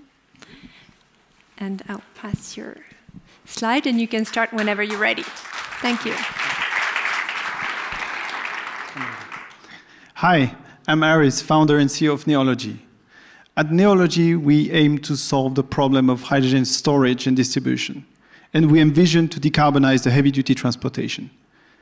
We propose to leverage ammonia as a hydrogen energy carrier and to bring it as close as possible to the hydrogen point of use. Ammonia has 3 times higher energy density when compared to compressed gas. It is much easier to store and distribute in a liquid form and is already produced at ultra-large scale. So the technology we developed is an ammonia cracker with integrated hydrogen purification. So that means we crack ammonia into high-purity hydrogen. And the product we have is the ammonia to hydrogen generation system that we will put on board of a heavy-duty vehicle, as an example, and we will crack ammonia into hydrogen to then power a fuel cell. That technology, of course, can be applied to other mobility means, such as maritime, but also in stationary application. And our vehicle customer can benefit of up to 20% reduced running cost when using ammonia instead of other transportation vectors. We have built 2 prototypes, and now we are building a demonstrator vehicle to show that it works. And for that, we are raising $500,000 in a safe, followed with a pre-seed round next year. If you're interested in to support decarbonization of hard-to-abate sectors, such as heavy-duty transportation, with ammonia and hydrogen, please support Neology. Thank you very much. Thank you, Aris. Great. So now we'll ask Mustafa to come on stage. Hello, everyone. I'm Mustafa from Meanwave. In 2023, there is an ever-increasing demand for more ubiquitous and faster connectivity. And the technology is actually responding by introducing 5G and 6G. The problem is that it's putting a lot of pressure on our infrastructure. It is estimated that 5% of the total electricity in 2030 will be consumed in telecom infrastructure. Now, every communication system has antennas to receive the wave and filters to filter out the unwanted. and 30 to 50% of the energy of any communication system will be burned in these systems. These antennas and filters are either built out of metals, which are bulky and heavy to the point that are not usable anymore, or ceramics, which are burning a lot of energy. At Meanwave, we are introducing a new so-called metamaterial, which is small enough and also energy efficient enough that makes a case for these systems. And we have a lot of applications, from satellite communication to your phone to the telecom infrastructure. What I'm showing in the center of the image here is our 5G radio RF front end, which has filters inside which actually consume 60% less energy, and it's at the same time cheaper to produce. So we are now raising towards the end of the year for our seed round. So come and speak with me if you are interested. Thank you so much. Thank you. So Ricardo, it's your turn. Thanks. Thank you. Good evening, everyone. So a couple of years ago, I created my own hedge fund focused on digital assets. And let me tell you, it was a total mess. The money had to flow from our investors' bank account to our fund bank account to our exchange bank account. In there, we could buy our assets, but then to extract some fees or to exit the funds, all those steps in reverse. So many intermediaries, causing a lot of inefficiency, time and cost. But not only, because back in November last year, we learned at firsthand what counterparty risk is. One day, we woke up and all our money from FTX, poof, it was gone. But we can do much better than this. At Fume, we are defining the new generation of investment funds without intermediaries, where the money goes directly from the investor to the fund. That's it. And the fund manager takes the investment decisions directly, and all the administration, subscription, redemption, NAV calculation, fees extraction is automatically computed on-chain. And this is what blockchain is for. We remove intermediaries and bring transparency to the investment fund industry. Join us at fume.finance. Thanks. Thank you.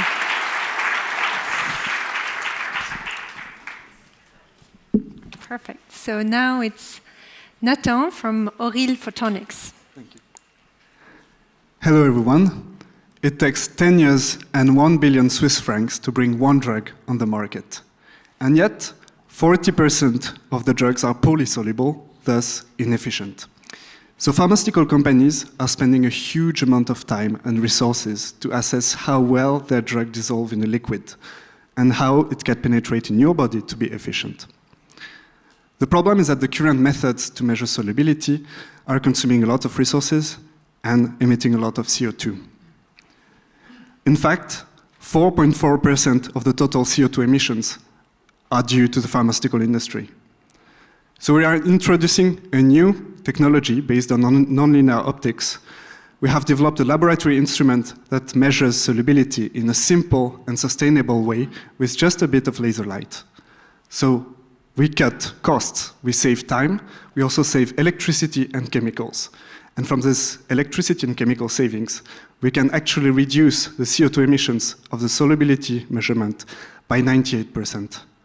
So we are currently building the beta version of our instrument to do field evaluation by customers, and we are also raising 1.5 million for our go-to-market. So to summarize, we are bringing a cost-effective and sustainable solution for an underserved problem in the pharmaceutical industry. We are solving the insoluble. Thank you. Thank you. So, let's welcome now Carl for 2D membranes. So, 2D membranes. Maybe I can start to define a bit the problem we're trying to solve. So I guess you all heard a bit about climate change, and you know that its main reason is CO2 emissions. So if you divide these emissions by sectors, we can see that the industrial sectors is around 21% globally, and that these are hard to avoid emissions or hard to decarbonize. So what you want to propose is to capture the CO2 right at its source. So we would propose a carbon capture unit to these heavy industrial facilities like cement, steel, waste, chemicals, etc.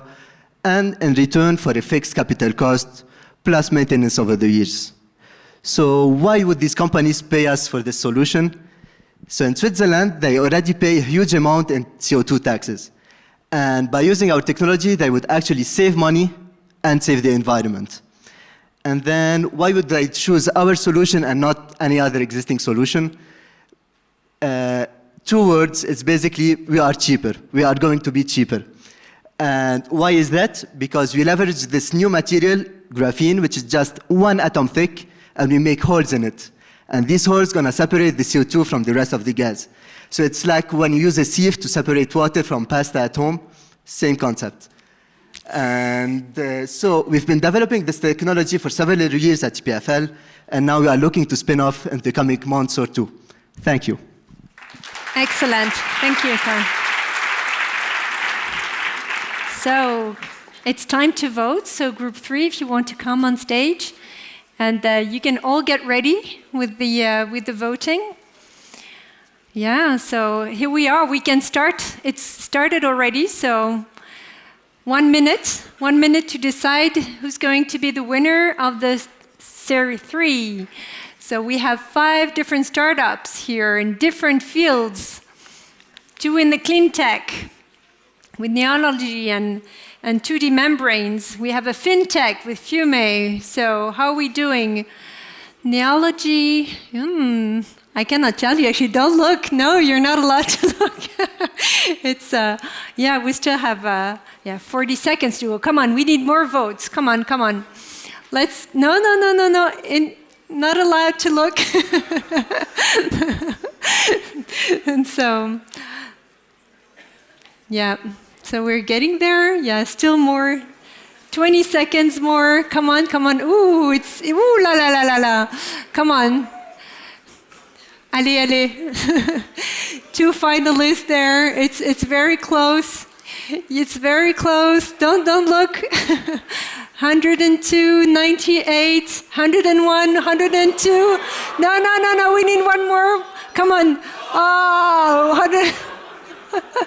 That's it. It's over now. Oh, that's it. Close.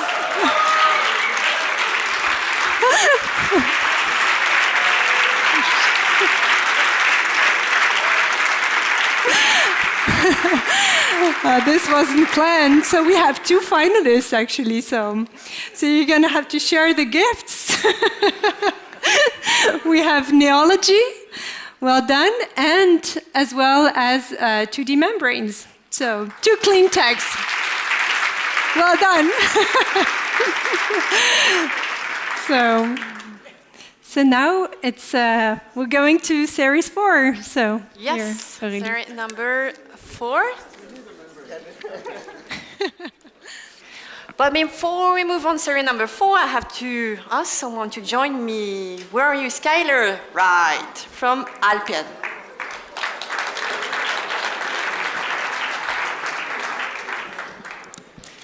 That's your slide, right? Skylar, welcome. Thank you for having me.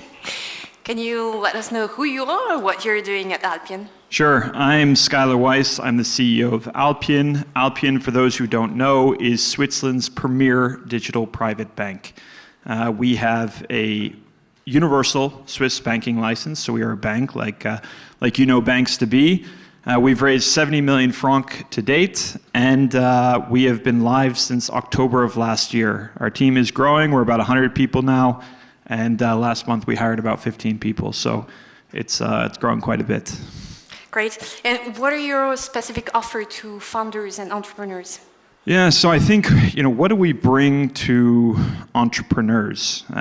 So the first is we like to hire entrepreneurs. So if we think about the life of an entrepreneur, we ourselves are a new bank. So we like to have entrepreneurs with us. And actually, our chief architect, he was a former top of his class at EPFL in computer science, so we love to hire from EPFL. Then if we move to the next stage of life, so if you're a student, we're going to hire you. If you're a new entrepreneur and you don't have a lot of money, well, we are very cost effective. We have a 1% interest rate that we pay on deposits, Swiss franc deposits. And whenever you make payments or use your debit card, we're extremely efficient. And then once you've made your money, we can help you with that as well, right? So when you have lots of money, we can help you retain it and grow it. And this is what we do at Alpian. Great. And how are you different from other banks? Yeah, so I think if you look at the slide here, right, so how is Alpian different from other banks? There are lots of banks out there, and I think the best way to think about it is we bring, if you think about like when people are making a buying decision, they typically segment into three different areas, which is your basic. These are things that are very cost effective, but they give you very poor service. So I'll give you an example of an automobile, the Honda, right? It's no frills, basic car, but it's not going to cost you a lot. Then you have the expensive, right? This is your private bank, and this is equivalent of a Ferrari. It costs a lot, but it's accessible to the very few. And then in the middle of cars, you have Tesla. This is something brand new, something truly innovative. It's still affordable, but you're going to get something more for your money. But in banking, this has never existed. You just have retail and private banking. So most of the people in this room, you're probably just retail banking clients, right? And you'll never be a private banking client until you earn a certain amount of money. And what we do at Alpian, to differentiate from other banks, is bring private banking services and everyday banking services to people who otherwise could not get the spectrum of the offering. And we do this all within one seamless mobile application. So, thank you. Fantastic. Thank you for those explanations, and we'll still come and visit you at the booth just afterward.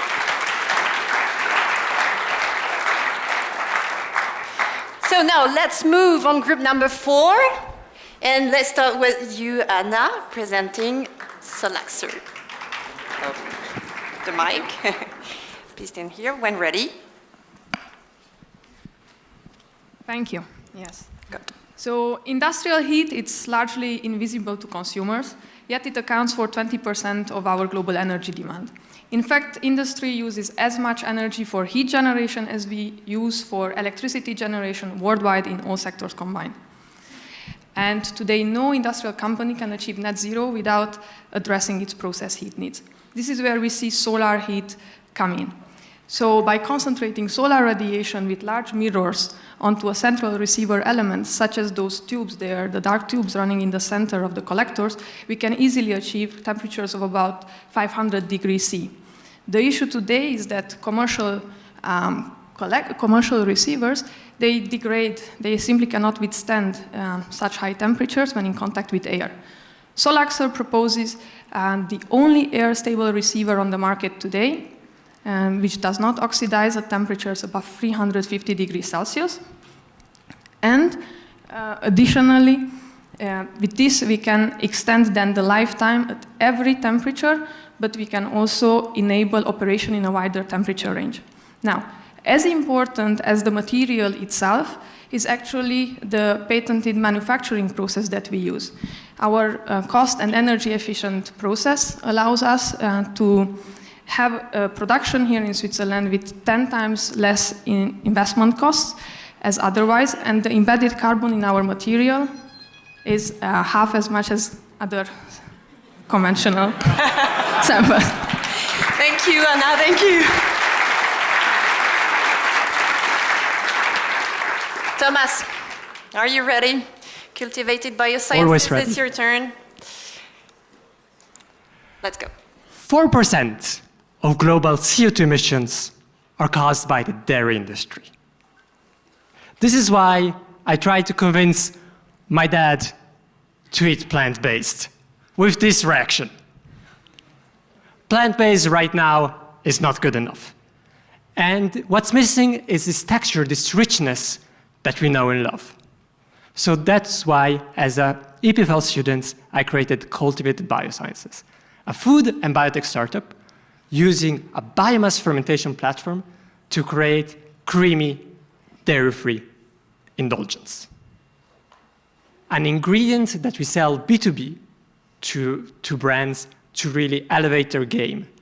And right now we are a team of 12 people. We work with the biggest food producers in the world. We have 20 letters of intent. We have several samples ordered. We're doing 2 pilots to scale up our production. And now we're soon opening our seed round, so let me know if you're interested. So we're opening next month. And most importantly, my dad eats happily our products. Thank you, Thomas. Fantastic. Pierre, ready to talk about Time Designer? The floor is yours. A flame, a flash of lightning, a storm, a rainbow. So many phenomena that look spectacular and catching to the eye. Inside our watch, we want to showcase them in order that we can display the emotion we feel at the right moment we discover them for the first time. Those unique technologies we created inside this watch are made of fluids that we can sculpt in 3 dimensions. And here, for instance, this is black liquid, but we can encrust some gold or liquid silver inside of it. In our future watches, we will use all the phenomena I talked about. A lightning, a rainbow, or many other phenomena.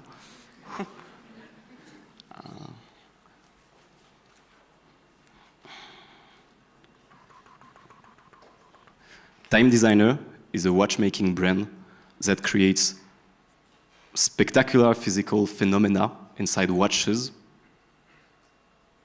And that's it. Thank you. Pierre, thank you. And we absolutely have to see what you're producing because it's impressive. Let's move on with you, Ignacio, for presenting Thought. Good evening. Thanks for having us. My name is Nacho, and I'd like to give a thought for you. In the last 30 years, we've seen an explosion of technology that has transformed the way we build software. But in a way, it seems science has been left behind. In our work with startups and researchers, we've seen over and over how complex their workflows are. It takes weeks sometimes to understand projects because the data is not connected. And everything has to be manually verified. Even today, if you want to look at a research project, you will probably need to send an email.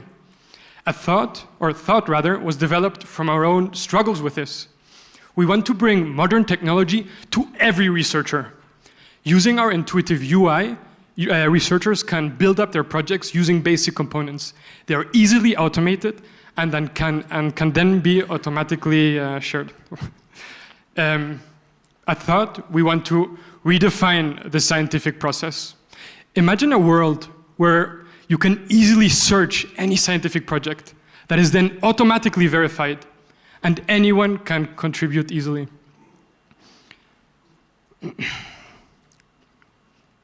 We all know about open source software. What about science? With Thought, we can make this happen. Come join us. Thank you. There you go. Thank you. Alex, are you ready to close this session? Yes. So. Are you tired for the last speech of tonight?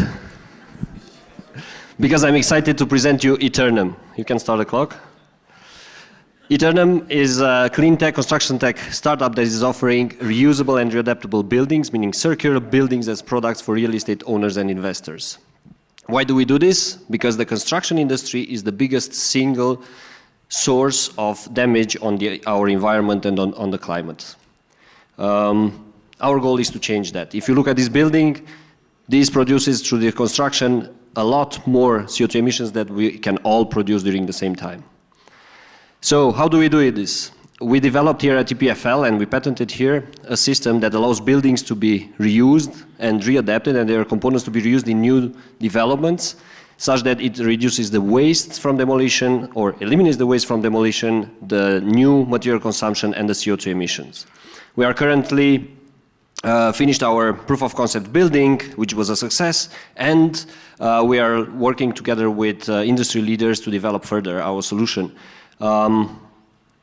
Our goal, our mission is to actually make not only sustainable buildings, but to make cities become more reactive and more dynamic to the needs of the society.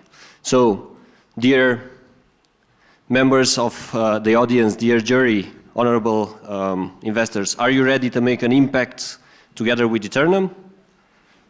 Then support us. Thank you. Yes. Thank you, Alex. Thank you very much. Thank you to all five. There is? Yeah, all the team, please come back because it's time to vote. Now, again, same system as before.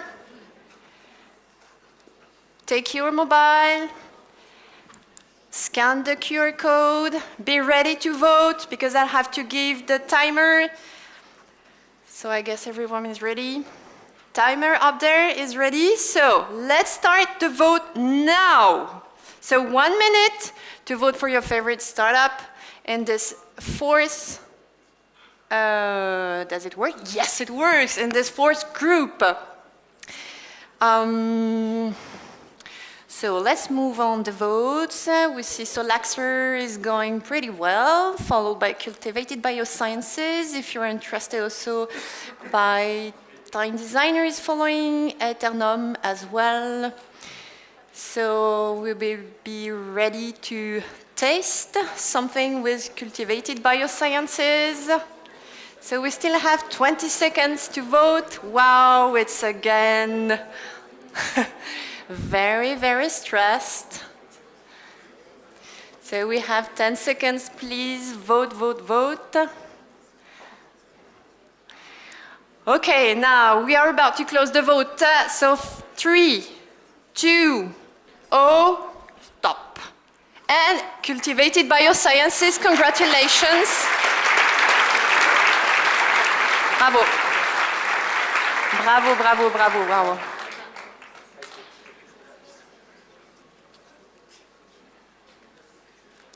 Fantastic. I guess now it's time to ask the questions. Well, I think it's time to go. So, Thomas, you have to stay here. And thank you very much. I was quite happy there were not Nico around because we'll have 6 and then the jury will now have the difficult moments. I would like to call all of the finalists back.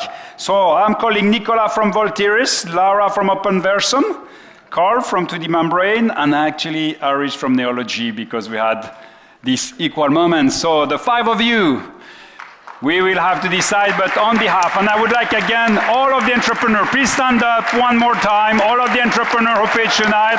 Woo!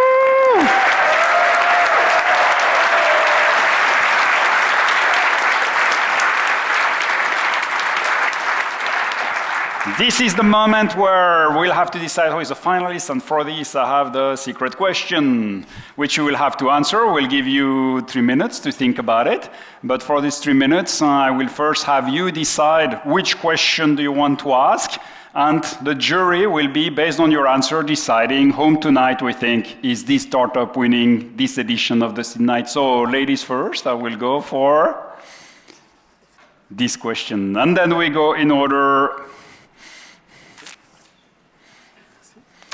And the final question, let's think about it. Carl, I hope. Now we'll ask you to read the question that you have the time, and we shall start with you.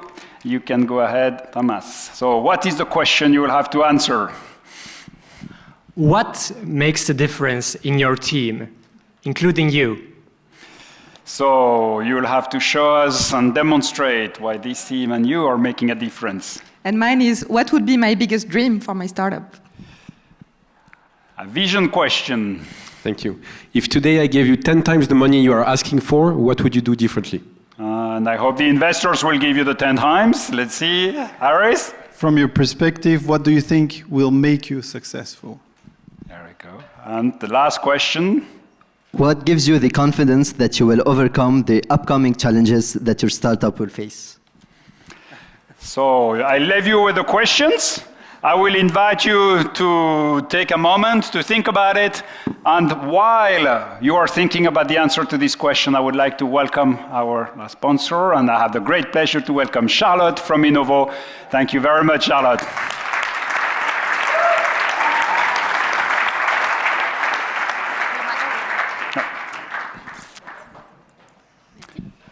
Hello. Charlotte, welcome. It's a great pleasure having you. I think a lot of people in the audience know Innovo, but we should start with this. Can you please give us a brief introduction about you, about Innovo? Sure, thank you. So Innovo is the promotion agency for investment and innovation of Canton de Vaud. We have two main missions. One is to help tech-based companies, whether startup, scale-up, SMEs, or larger companies, to grow and to innovate.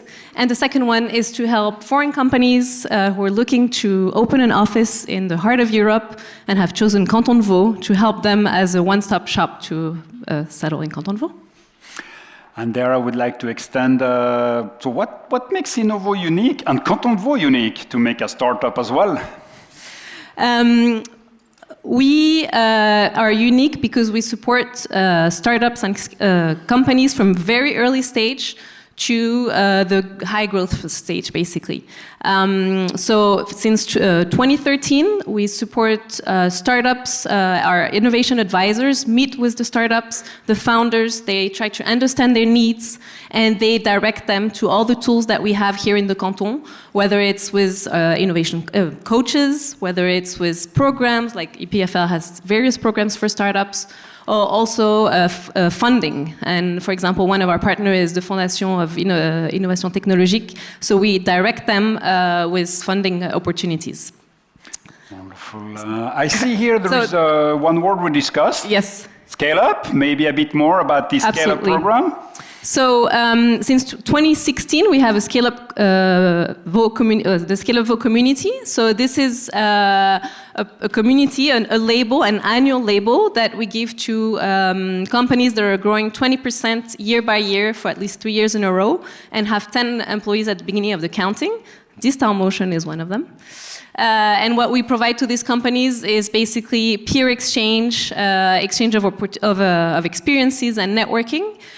Today we have 50 scale-ups in Canton de Vaud, which is quite amazing. And those scale-ups, so in 2023, have created more than 8,400 jobs in the world. And we've identified that there was a gap, and we now have the Leading to Scale-Up program with IMD. This is a program for promising startups that are about to scale, to basically help them in the scaling up phase. And I just wanted to mention very quickly Synergy. Synergy is a program for 3 companies partner. One of them can be a startup, and basically they co-create a project for digitalization. And the Canton de Vaud puts up to 100,000 Swiss francs to support that project. Wonderful, thank you very much. And actually I made a quick calculation. If all of the scale-up raise 150 million or 300 million, we are quickly at 2.25 billion, and we can double that number. 5 billion is expected on our scale-up. Here is a potential for Canton de Vaud. Thank you very much, Charlotte, Please continue this amazing job identifying great startup. And that's the moment where we call back our 4 finalists. I hope they are still in the room. They didn't run away. No, they are here. So please join us, the 4 finalists. They are coming back, and we'll now have the answers to the question. We will come here. We have our panel. I hope you are ready. Please come all the way here so our panel hears you. And we will start in the orders of the heat. I'd like to welcome Nicolas first from Voltiris. He was the first to be selected. Yes. Thank you very much, Jordi. So, Nicolas, you have your 90 seconds to answer the question. Yes. So my question was, if today I give you 10 times the money you are asking for, what would you do differently? And so I think, so we're going after a huge opportunity that is about decarbonating our food systems and increasing the resilience of those food systems. And so if we had more money than what we're asking for, we could accelerate that. We could hire top talent that would join our team. We could do simultaneously more agronomical studies in different geographies on different type of crops. And so that would be a huge help. We would do more tests also to develop our solution, so on the industrialization part, but also on the reliance of the technology. And therefore, we could then accelerate our commercialization. So that would be a huge help. So if anyone is interested in giving us 10 times more, I'm happy to discuss afterwards. Thank you. Thank you very much, Nicolas. Laura? Your turn, ready? Maybe you re-give the question as well? Yes, so my question was, what's the biggest dream I have for a startup? And it's actually that none of us have the same job as we have today. I want everyone to have access to safe drinking water. Once you do, I mean, it means you regain the time to go back to work, to go back to school, to take part in the economy. But that also means that we'll have empowered movement and bridge the gap between rural, that's a hard word to say, urban and rural settings. And that means we'll have created a new marketplace for goods that need to be maintained. And that opens up a whole new field of possibility. I can reinvent myself. I can go to solid waste management, to sanitation, all of those things that still need solutions that are sustainable in those areas. So I think it's really a matter of, yeah, my dream is evolving and growing with Open Versum, and because we're a micro-franchise, I know we can scale everywhere really fast. Thank you very much, Laura. Aris. So my question was, from your perspective, what do you think will make you successful? So I could answer first that, of course, financial, survive the death valley and be happy and not go to a psychologist. But I think, and I hope I will not have to go, but maybe soon, I don't know. Yes, okay, it's a good thing. What will make me successful is really, I think it's all about what we see here. It's the support of people, because it's all about the team that we are building this technology, that believe in the vision that we have to decarbonize an industry, but also to really have an impact. And when I really see the team we are working, and that here today, and thank you supporting, the family, the friends, potential investors one day also supporting, this is really what I see as a success, that I see people supporting and believing in what we do. And of course, if we can have an exit or having something that goes together, that would be great. But that's really about the people that make it happen. And that's it. Thank you. Well, we're getting to our fourth finalist tonight. Carl? With pleasure. I will read again the question. So it was, what gives you the confidence that you will overcome the upcoming challenges that your startup will face? So I can show you, this is a 1 centimeter squared membrane module. So if you want, this is nothing. It's really, really tiny and really small. And we've been stuck at this for like more than a year, and it didn't work. Like we were like, okay, so we want to scale it up to actually take it to market, and we couldn't for a while. So we really, really struggled with this module, and we couldn't find any other way to do it. Unless a couple of months ago, where everything just started to click. So there is several steps to synthesize the membrane, and we changed kind of all of them, and every one of them started to work. So we could go from this to a 1 by 5 centimeter module to 5 by 10 centimeter to 25 by 10. So we just bigger and bigger and bigger, and the road became clear ahead of us. So in sum, how do I overcome the challenge? Is by, thanks to the struggle we have been through, we could overcome it, and thanks to the team and the skills we have, we really complement each other to solve all the engineering problems they had. Thank you. Thank you very much. Thomas, you heard to conclude, finalist, the last finalist. So what makes the difference in your team, including you? So transitioning from a student to entrepreneur, one of the core things that I learned is getting the right people in your team and nurturing them is one of the most important things that one can do, and really makes or breaks and makes a difference in a startup. One of the most important things there is anchoring everything in your core values. At Cultivated, we have 3: growth, ownership, and care. Growth, that we evolve as a startup, and the people there have a personal evolution rooted in a strong feedback culture. Ownership, that we give responsibility to people to deliver and unleash their creativity, and me as a CEO also trust them to take care. And last, care, because building a startup is hard. So as we heard from Michael, taking care of the mental health of everybody is fundamental to create something big.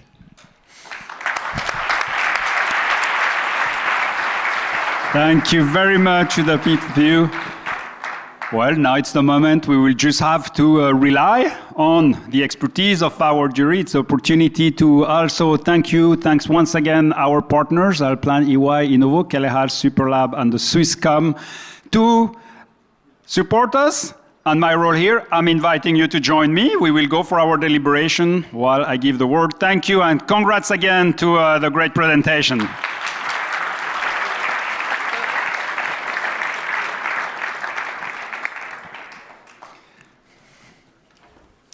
Fantastic, and we continue the evening because it's not finished, but nearly. And I'd like to call a new sponsor this year. It's Superlab, a super sponsor called Superlab Swiss. She's saying, will you join me on stage?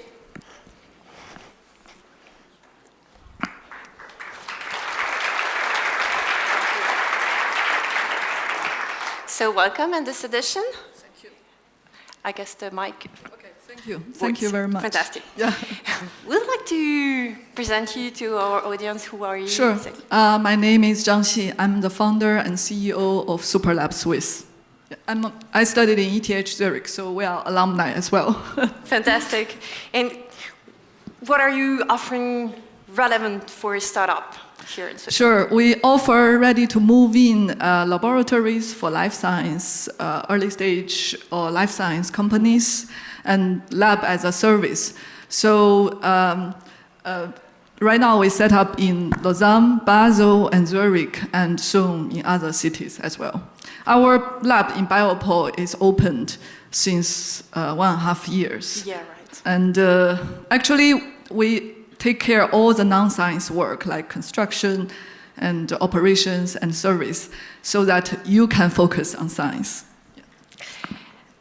Imagine I'm a startup in your life science space. How would my scale-up journey with Superlab look like? Well, right now we have this Lausanne, Basel, Zurich, and soon also in other cities. So when you come in your lab, everything is taken care, is cleaned. There is always a lab manager taking care of the problem. And you can also book your next meeting next week, maybe in Boston, London, and you have access to the labs and the rooms there. And also you can publish your products and your services in our platform. And when you go to other cities, you can scroll who I want to talk to, and you can meet these scientists. So we are connecting the trusted ecosystem or trusted network for scientists. Thank you. Thank you for the presentation. We look forward to visit you.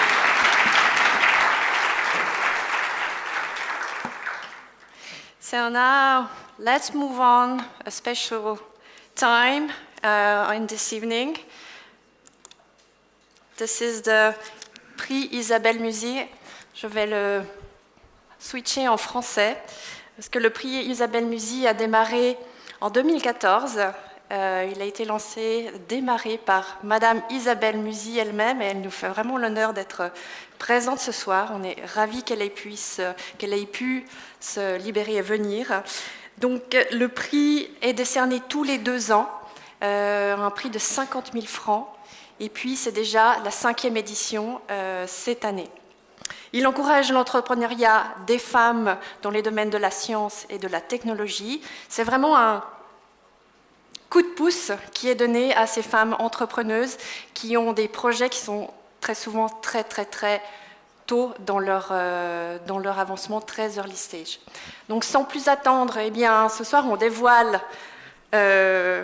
qui est non pas la gagnante, mais qui sont les gagnantes, parce que cette année, Madame Musy a souhaité accorder une contribution supplémentaire de 25 000 francs à une deuxième gagnante. Donc les voici.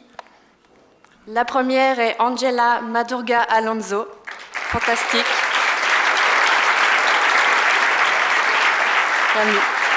50 000 francs. Et donc le deuxième prix est aussi, le prix est aussi décerné à Shanaz, Diessler de l'UNI. Bravo mesdames.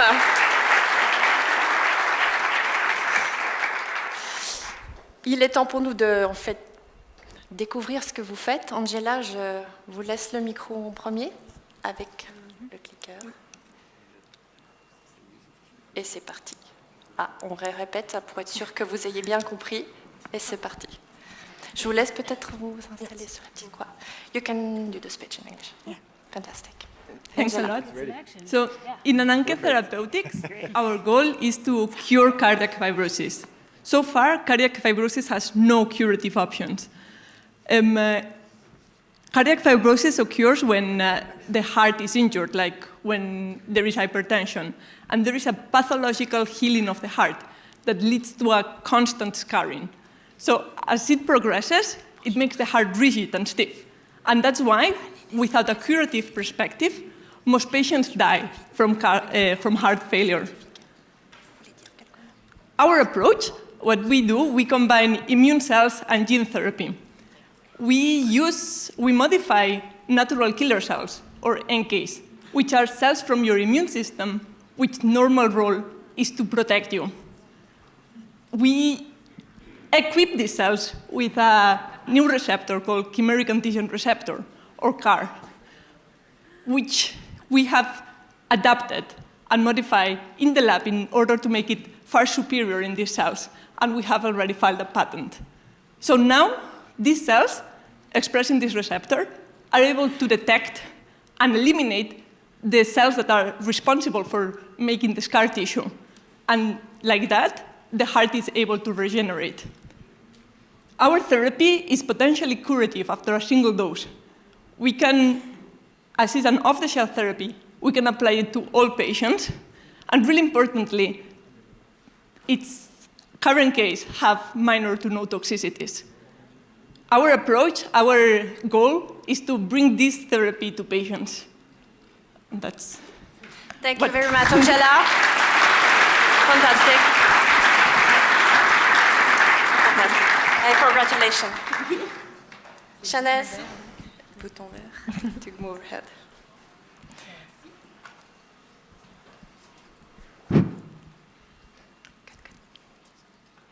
You can go.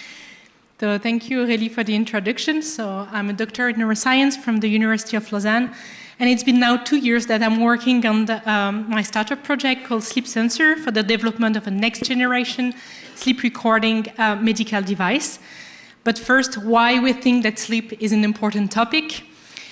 It has been estimated that 30% of the general population suffer from a sleep problem, with consequences as work absenteeism, higher risk for car accidents, medication, addiction, but also development of chronic diseases such as psychiatric, cardiovascular, and metabolic. So no surprise that the indirect and direct effects of sleep are enormous on the society and cost 1 to 3% of a country's GDP. In parallel, the technology that is used to diagnose sleep and allow to treat rapidly the patient suffer from many limitations. Actually, it's done only during one night, so if your sleep problems are not constant, it might go unnoticed, but also it will impact the sleep itself because it's done in a new environment in a hospital, and it's intrusive for patient due to the electrodes that are spread through the body. At the end, you have an exam that is not really representative of the patient's natural sleep. So there's really a need of technology now to help the doctor to better diagnose the patient and improve the quality of life more efficiently. And this is our ambition today with Sleep Sensor. We would like to provide the clinic with a multi-weeks recording of sleep in a non-intrusive way and in a natural sleep environment at home. So our device goes above above the bed of the patient while he's sleeping at home, and it records the vital sign that is associated with sleep. Then the result goes to the hospital, and the doctors provide with the diagnosis. It's really pertinent for people suffering from insomnia, which represent 20% of the population, but also to adapt for therapy. With that, I hope I convince you that your sleep is important and that we need new technology to support the diagnosis of sleep and reduce its impact on society. Thank you.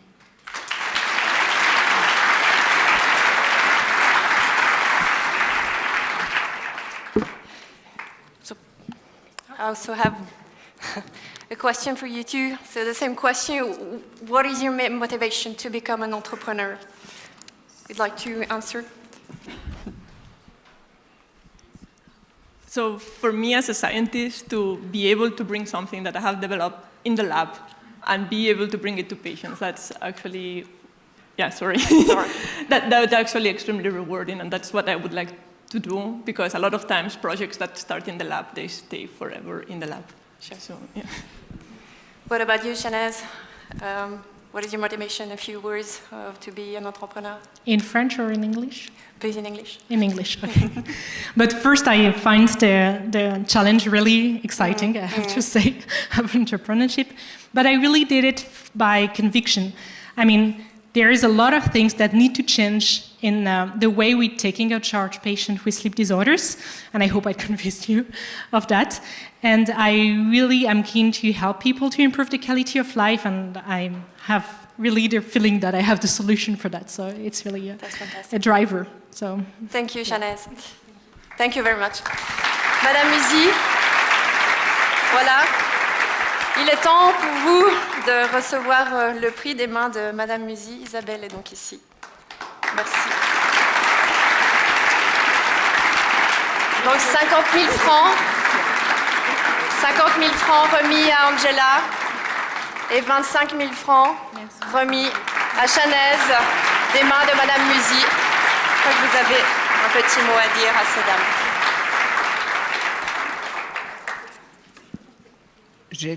J'étais hier au Salon des Inventions. Beaucoup de choses à voir. Et la délégation qui m'a frappé le plus, c'est Hong Kong. Affolant. Et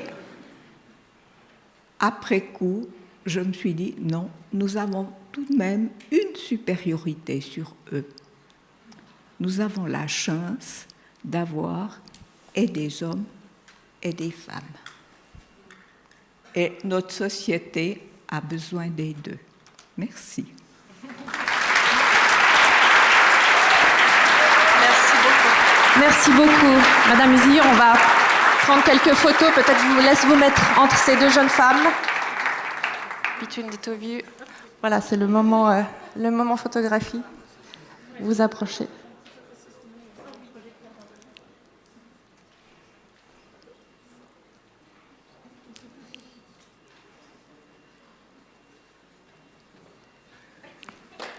Fantastique. Merci beaucoup.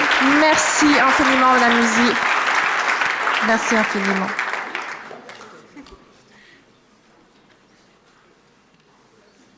Merci. Voilà, je crois que le jury semble... The jury seems to be ready. Yes? So, tell us. It's a big suspense. Jordi, can you read your notes? Yes, I just had on my program that we have to introduce Superlab as a final. No? I just did when you went. When I was out, I'm missing part of the show. You're efficient and organized. So I would like to welcome our jury back. It was a very intense deliberation, as you can imagine, a very difficult choice. So I would like also to give a big applause to the jury for accepting to play the game. And our jury president will come forward and share his experience on or at least our deliberation and our decision. Welcome. Thank you again to everyone. A pretty numerical but difficult deliberation back there. But without further ado, I'm delighted to welcome back the founder of Voltiris to the stage.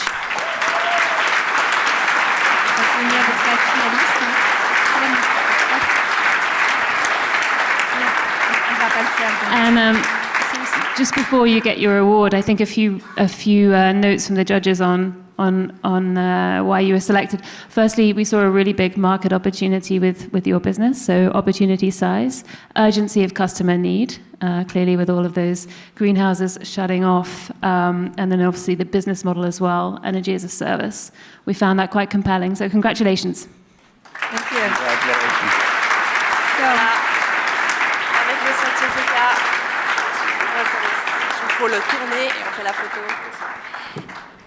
and And I think a picture with the jury who finally selected you, go in the center, and we have everyone. Avancé, you have to be exact. yeah, and we want to invite as well all the finalists as well for the picture, please. So I'd like to call the finalists to join us on stage because we also take a picture of you, all the team. And congratulations for the pitches. Is your back? Sorry, one more. You can go maybe. Here. Voilà. So guidelines for the picture. And this way. Yeah, and you so move from us to I go this way. Yeah. Not too far away. On prend. Move forward. So that yeah. And it's a moment we can watch the audience. What a great feeling. Thank you.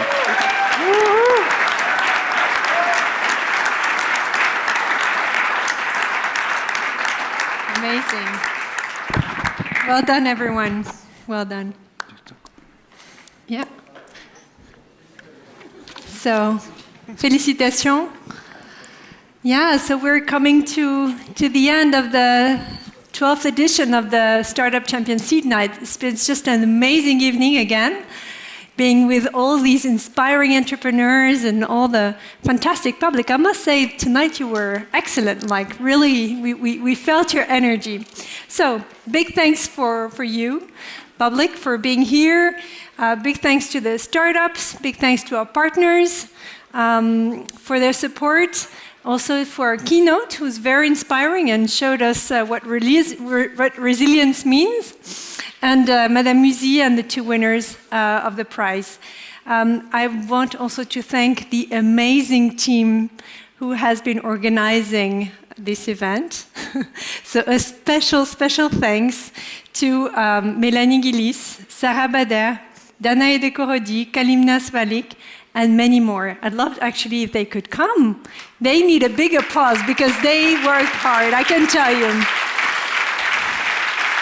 All of them, yeah. Thank you. You will see the flowers. Melanie and Danae did them actually yesterday evening themselves. So, also Mediacom Events and the audiovisual team. Before you leave, I think it's really nice if you could give us some feedback. You know, it really helps us actually to improve even more the event for next year. So, big thanks. Now it's time for the apéro to meet all the startups and network. So, thank you. Goodbye.